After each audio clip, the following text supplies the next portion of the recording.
How are you getting on in this lockdown? कैसा लग रहा है? लेकिन पढ़ने का टाइम तो खूब मिल गया ना, जो पढ़ना चाहता है वो। सही बोला मैंने?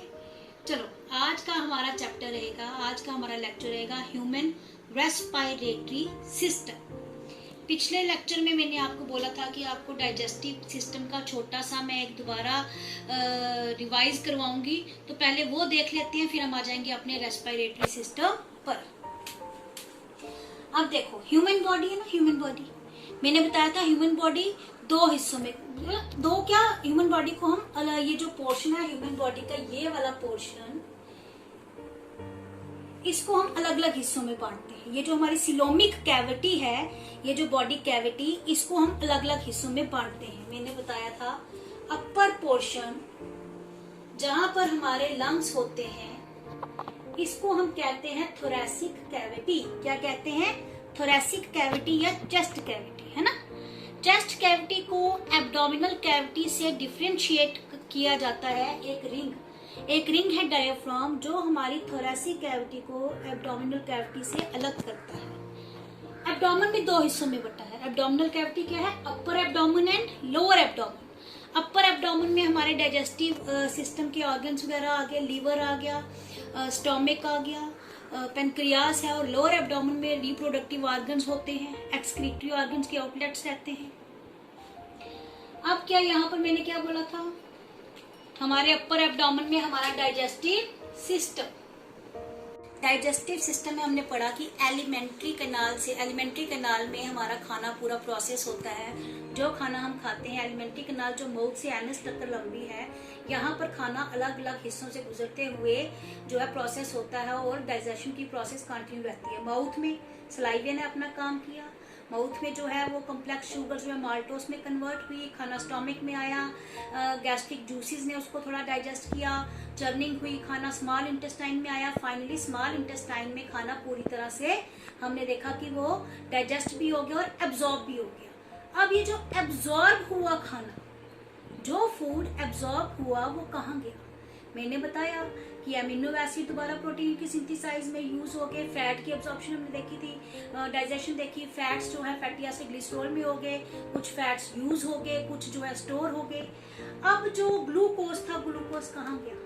ग्लूकोज चला गया हमारे ब्लड स्ट्रीम में। डाइजेस्टिव सिस्टम्स में खाना कहाँ चला गया? Blood stream. ब्लड ने वो खाना दे दिया किसको? सेल्स को। जो है सेल के पास न्यूट्रिशन जाती है थ्रू ब्लड। ब्लड ने वो न्यूट्रिशन जाकर, ग्लूकोज जाकर दे दिया हमारे सेल्स को। सेल्स को क्यों?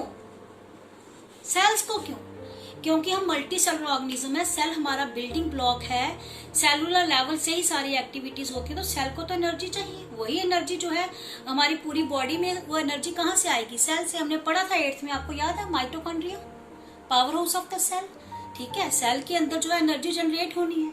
हमने खाना खाया इसीलिए था, एनर्जी को ऑब्टेन करने के लिए। We eat food for energy.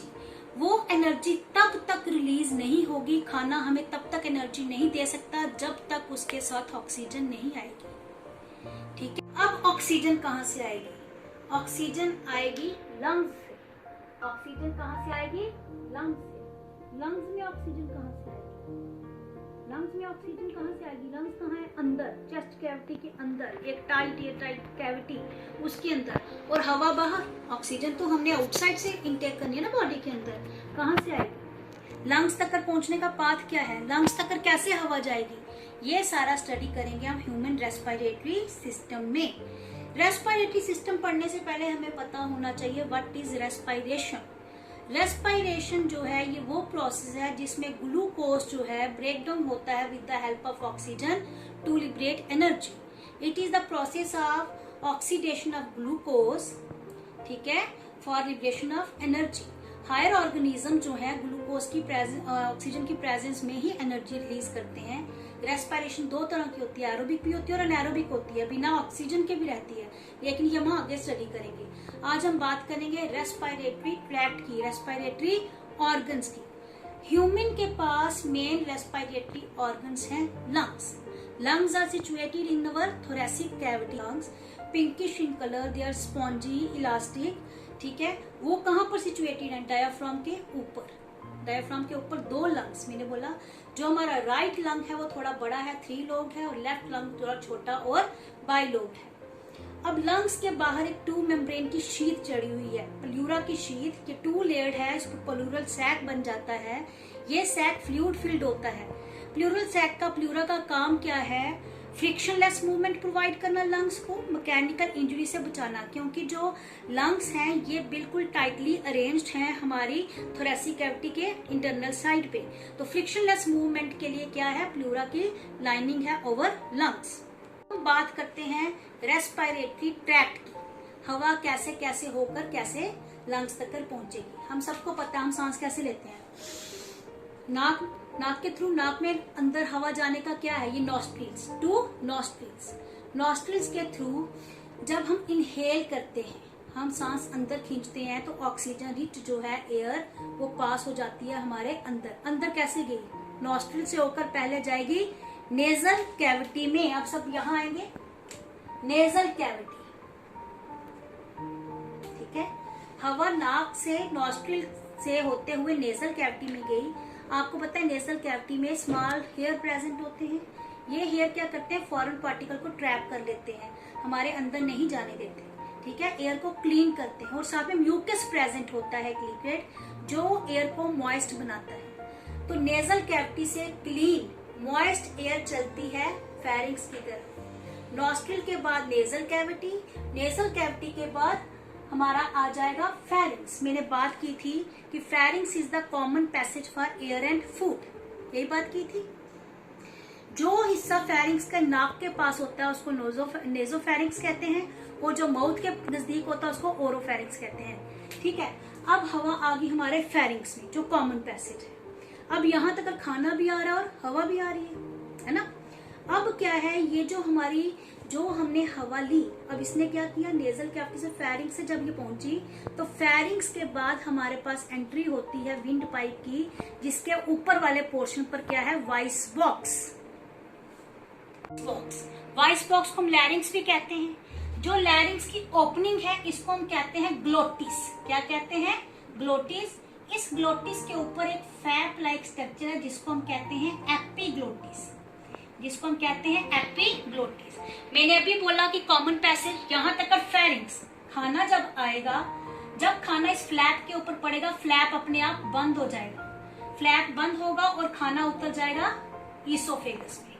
खाना उतर जाएगा ईसोफेगस में और हवा आ जाएगी हमारे ट्रैकिया में, जिसको हम विंड पाइप भी कहते हैं। लैरिंग्स वॉइस बॉक्स से होते हुए हवा आ गई कहाँ पर? ट्रैकिया में। यहाँ पर एक बात मैं आपको और बताऊंगी, कई बार क्या होता है, हम खाना खाते समय क्या होता है, हमें बड़ी जोर से खांसी आ जाती है। बेसिकली अगर एपिग्लोटिस पूरी तरह क्लोज नहीं होता तो कुछ खाना हमारी जो है विंड पाइप में आ जाता है, जिसके कारण उस समय हमें बड़ी खांसी वगैरह होता है ना, ऐसा बड़ी बार ऐसा होता है, आपने भी एक्सपीरियंस किया होगा। तो एपिग्लोटिस जो है ये जब हम खाना एंगल्फ करते हैं तो ये क्लोज हो जाता है। क्यों? ताकि खाना जो है हमारी विंड पाइप में नहीं जाए। अब हवा आ गई हमारी विंड पाइप में। विंड पाइप को हम कहते हैं ट्रैकिया। ये लगभग 10 से 12 सेंटीमीटर लॉन्ग ट्यूब है जो हमारे ये पूरे गले से उतरती है नीचे। हाथ लगाओ अपने गले को, ये जो आगे सॉलिड हार्ड पोर्शन आपको दिख रहा है, ये हमारा क्या है? ट्रैकिया या विंड पाइप। ट्रैकिया के ऊपर इनकम्प्लीट सी शेप कार्टिलेज के बने हुए रिंग्स प्रेजेंट होते हैं, जो कि इसकी कोलैप्सिंग नहीं होने देते। इसकी वजह से ये आपस में कभी पाइप चिपकती नहीं है। ट्रैकिया जैसे ही हमारे थोरैक्स तक पहुंचता है, ये 2 हिस्सों में डिवाइड हो जाता है। ये जो 2 हिस्से हैं इनको हम कहते हैं ब्रोंकाई। सिंगल होता है ब्रोंकस और प्लूरल हम कहते हैं ब्रोंकाई। ये जो ब्रोंकाई है ये एंटर कर जाती है लंग्स में, ठीक है। 2 हिस्से हो गए, एक लंग में, एक दूसरे लंग में। लंग्स के अंदर घुसते ही ये जो हमारी जो ब्रोंकस है ये फर्दर डिवाइड हो जाते हैं इनटू स्टिल स्मॉलर ट्यूब्स, जिनको हम कहते हैं ब्रोंकायोल, ठीक है। ये जो ब्रोंकायोल है, हर एक ब्रोंकायोल के एंड पर एक सैक लाइक स्ट्रक्चर है जिसको हम कहते हैं एल्वियोलाई, जिसको हम कहते हैं एल्वियोलाई। ये जो जिस तरह अंगूर का गुच्छा होता है ना, एल्वियोलाई का ये जो हमारा बंच जो है ये इसी तरीके का दिखता है।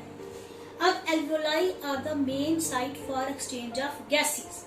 वापस आते हैं हम दोबारा, नेजल कैविटी से आई थी हवा कहाँ पर? नेजल कैविटी से फेरिंग्स से। फेरिंग से लैरिंग्स, लैरिंग्स से ट्रैकिया, ट्रैकिया से दोनों ब्रोंकस से होते हुए ब्रोंकायोल, और वो हमारी कहां पर आ गई, एल्वियोलाई। अब एल्वियोलाई क्या है, पॉलीहाइड्रल स्ट्रक्चर है। Alveoli are basically supplied with blood vessels, capillaries, rich है कैपिलरीज में, इनके इर्द गिर्द ढेर सारी ब्लड कैपिलरीज हैं। जिस समय एल्वियोलाई भरेंगी ऑक्सीजन से, तो ये ऑक्सीजन डिफ्यूज कर जाएगी ब्लड वेसल में, कैपिलरी में, ब्लड में चली जाएगी, और ब्लड में जो कार्बन डाइऑक्साइड बनी है, जो हमारा रेस्पिरेटरी वेस्ट है, अभी मैं बताती हूँ, डिस्कस करते हैं। ये जो कार्बन डाइऑक्साइड जो हमारी एक्सक्रीटरी गैस है, ये डिफ्यूज कर जाएगी कहां पर, एल्वियोलाई के अंदर। अब ये डिफ्यूजन कैसे हुआ, higher concentration towards lower concentration. यहाँ पर कार्बन डाइऑक्साइड ज्यादा थी, यहाँ पे ऑक्सीजन ज्यादा थी, ऑक्सीजन लोअर कंसंट्रेशन की तरफ मूव कर गई और कार्बन डाइऑक्साइड भी लोअर कंसंट्रेशन की तरफ मूव कर गई। अब क्या होगा, जब हम एक्सेल करेंगे, हमने जैसे एक्सेल किया, ये वाली कार्बन डाइऑक्साइड आ जाएगी कहां पर, एल्वियोलाई से ब्रोंकायोल में, ब्रोंकायोल से ब्रोंकाई में, ब्रोंकाई से ट्रैकिया में, ट्रैकिया से लैरिंग्स, लैरिंग्स से फेरिंग्स, फेरिंग्स से नेजल कैविटी और नॉस्ट्रिल से आउट। अब ऑक्सीजन कैपिलरी से आ गई, कैपिलरी ने किसको दे दी, सेल्स को। सेल्स के पास ग्लूकोज पहले ही था, अब क्या आ गया साथ में, ऑक्सीजन। ग्लूकोज और ऑक्सीजन ने फॉर्म क्या किया, एटीपी। क्या फॉर्म किया, एटीपी। एटीपी क्या है, एनर्जी है ना, एनर्जी का note, energy currency. ATP form की, उसके साथ कार्बन डाइऑक्साइड रिलीज की। ब्लड में जो कार्बन डाइऑक्साइड है, वो ये वाली कार्बन डाइऑक्साइड है जो एनर्जी लिबरेशन के टाइम पर रिलीज हुई थी। जो कार्बन डाइऑक्साइड रिलीज हुई, वो हमने एक्सेल आउट कर दी, ऑक्सीजन को यूज कर लिया गया एटीपी की फॉर्मेशन के लिए। माइटोकॉन्ड्रिया के अंदर ये सारा हुआ, आपको याद होना चाहिए ये बात। अब क्या हुआ, यहाँ तक हमारी बात हुई क्या, रेस्पिरेटरी ट्रैक्ट क्या है, और हवा किस तरीके से ब्लड स्ट्रीम में ऑक्सीजन जो है उसकी सप्लाई ब्लड स्ट्रीम तक होती है, सेल्स तक कैसे जाती है। आगे हमने देखना है, नेक्स्ट चैप्टर में हम लेक्चर में ये देखेंगे किस तरीके से मैकेनिज्म क्या है, ऑक्सीजन और ग्लूकोज ने क्या बनाया, कहाँ बनाया, और क्या क्या बना, उसके एंड प्रोडक्ट्स क्या थे, एनर्जी हुई है, कार्बन डाइऑक्साइड रिलीज हुई है, और ये सब कैसा हुआ है। ये प्रोसेस हम करेंगे मैकेनिज्म ऑफ रेस्पिरेशन में अपने अगले लेक्चर में।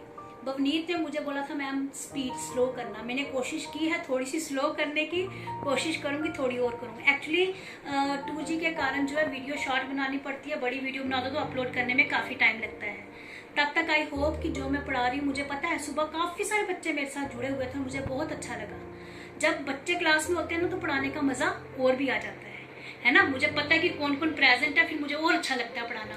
तो आप लोग इसी तरह जुड़े रहें, जो समझ नहीं आता मुझे कमेंट करें, मैं always I am there for you. Okay, till then stay safe.